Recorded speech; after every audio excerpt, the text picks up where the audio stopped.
information, also joining us via video link. Duma, thank you so much for the time as well. Then, in many instances, I kind of know exactly what you're going to say when it comes to this. That did not meet any of the muster you have certainly been asking for from government. Am I correct? Yes, but should I start with the positive side of this? Perhaps, yes. Let's start with that. How about it? Okay, so the positive side is that they've extended the grants for 3 months and to provide immediate humanitarian assistance to people for the next 3 months. And I believe that it will probably have to be extended for a year.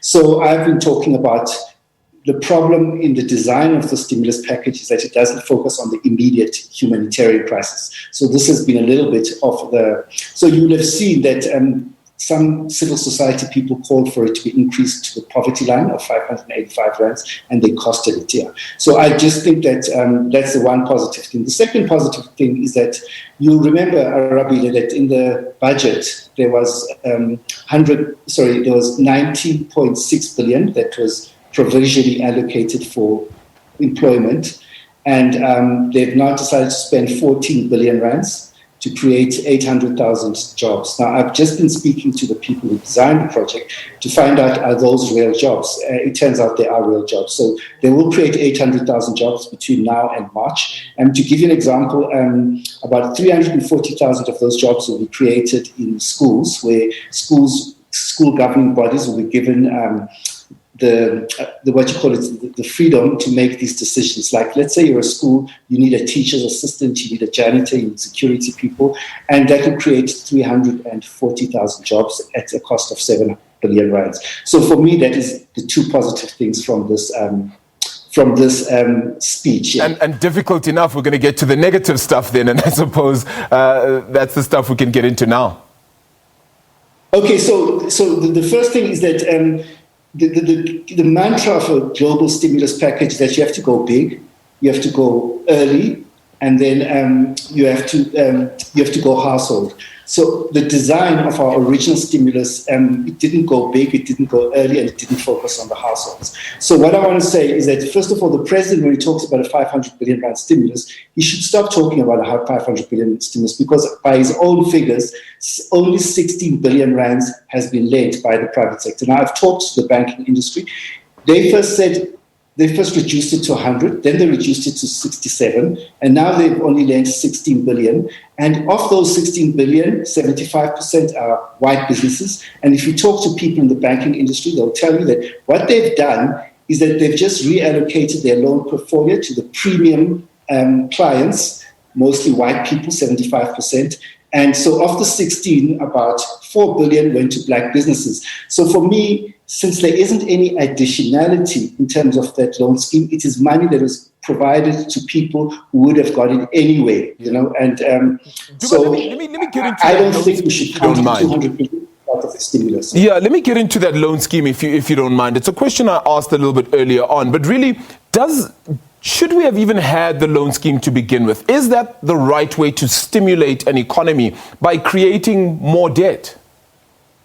You know what? I was following this since long before we started it. You might remember that there was one announced in the UK by Rishi Sunak, the finance minister, and I was following it, and they did, and it didn't succeed the first time around, and then it was contrasted with the Swiss model as well. And there are many models of this, and I just feel that, you know, Arabile, it's not, the banks do not want to lend. And I've also done research on the bank lending towards black businesses under normal times, and I found that it was about 0.2% of industry assets. And I think this crisis calls for us to really start a discussion around this whole issue about banks' reluctance to lend to black business. And the other thing is a pet topic of mine, the government DFIs do not lend to black business. Yeah. Small Enterprise Finance Agency, all these agencies, the land bank lends mostly to white established agribusinesses. Very little goes, and I've engaged with the land bank, Arabile, and they have something called transformational spend,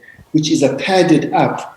It's not the real money that goes to emerging farmers. Some of it goes to established white businesses as well. So I just think that during this time, businesses need all the support that they have, and it's quite a tragedy that this program that was become a monumental disaster, and no amount of pleading from the president will force the banks to lend to black businesses. Yeah, it gets so difficult and rough in this time then as we try to find that package, that one way that's going to perhaps aid South Africa the most then.